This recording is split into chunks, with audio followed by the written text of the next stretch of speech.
waxa aan ku faraxsanahay in saddex walaalo ah aan weligood kulmin ay maanta is arkaan.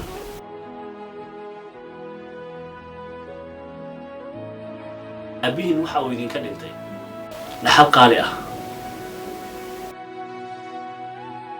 oo uusan waalid ubadkiisa uga tegin. dhaxalkaasna waxa uu idinku dhiibay aabbahay oo ah saaxiibkii, laakiin asagana isla markiiba waa u dhintay. waxa aan maanta diyaar u ahay in aan idinku wareejiyo amaanadaas.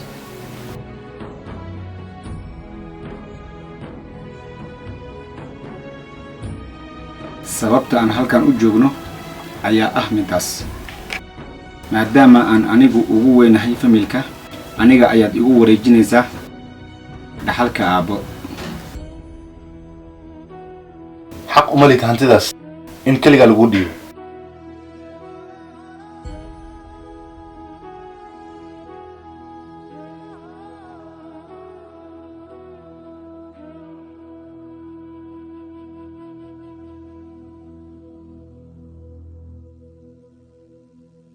Aaron midaas kuma ogolaanayno.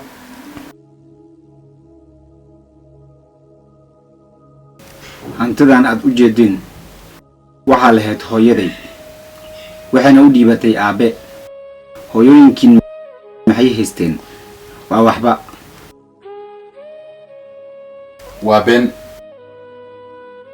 aabba aniga hooyaday ayaa ugu dambaysa wax u guursado. waxa uuna u guursaday hanti darteed. hantidan aniga ayaa xaq u leh.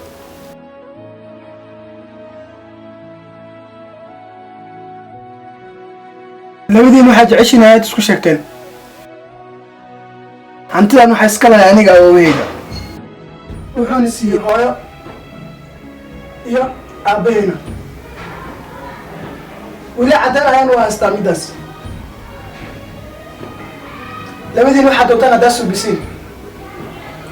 hal shilin kama helaysin lacagtan.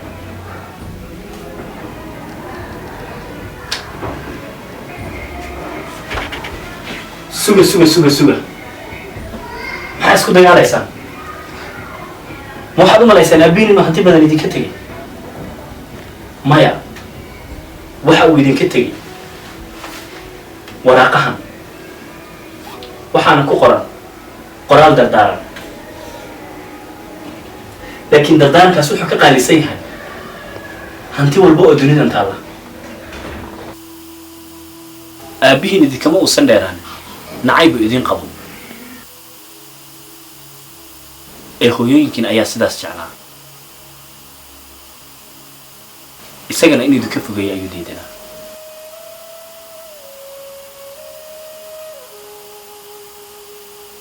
aabbihiin waxa uu idin weydiisanayaa in aad ahaataan walaalo midba midka kale waxa uu haysto.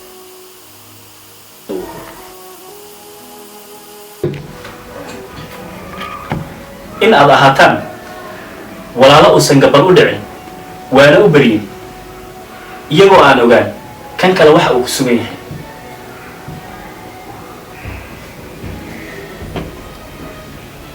waxa uu jeclaa in aad noqotaan kuwa uu ku faano, sida uu idin siiyey magaca aad maanta wadataan.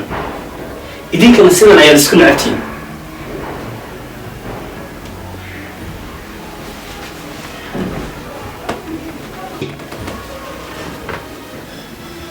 qaladka dhan aniga ayaa iska leh. maya walaal, anaka dhan ayaa qaldan. yaase dhicin mar dambe inaan kala dheeraano.